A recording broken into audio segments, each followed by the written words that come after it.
How do you look back on the first album now? Wow, that's a good one.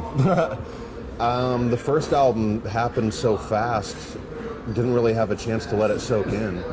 You know, we cut our tour cycle short so that we could go back to do the Subliminal Verses album with Slipknot. So, shut up!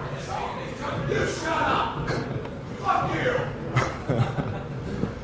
So, I mean, it was kind of like a whirlwind, and it happened so quickly that, honestly, until we started touring on this album, I haven't really had a chance to look back and kind of compare how it happened and how everything went down.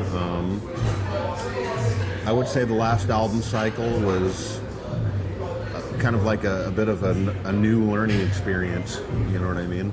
Like kind of almost like going backwards to go forwards. Much like this playing wise, touring wise. I mean, because we had been doing it, you know, for a few years as Slipknot, and doing it a certain way with Slipknot. And when we went out with Stone Sour, it was a completely different approach, you know, from everything we handled. You know, the way Slipknot handles things and the way Stone Sour handles things, it's a completely different thing. So. People keep popping in. So, you know, it was, in a way, it was like taking a step backwards to take a step forwards. A lot like it is, again, with this album cycle, you know, so. And what then, is it hard for you to change? I mean, from Slipknot, Stone Sour, Slipknot, Slipknot, and back, or do you get used to it now? It's still kind of hard for me to do that. It's a little bit harder for me to go back to Slipknot than it is for me to go into Stone Sour. Yeah? How come? I think a lot of reasons is I think to me Stone Sour is a little bit more natural. You know, it's a little bit more comfortable for me. You know, Slipknot is it's a chaotic machine.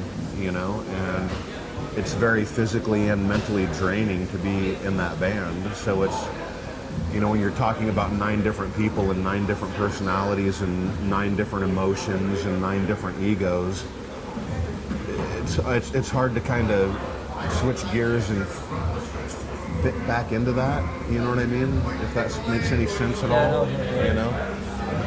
So it should be interesting the next time we go to do an album. But, you know, I mean, we're all grown up now, and it's a different time and a different situation. So maybe that transition will be a little bit easier this time. Okay, and for this album, you had more time to record? Yeah, but still not enough. Why? What do you mean? I just you never have enough time. You know, in a way, I think it might be somewhat similar to, you know, to a painting. You know, when's it ever going to be done? Is it done? You never know if it's going to be done. You know, when I listen to the finished product of this album, I still think that there's some things that we could have spent a little more time on. Maybe one, maybe? You know, Zizek's Road, I think we could have spent a little more time on.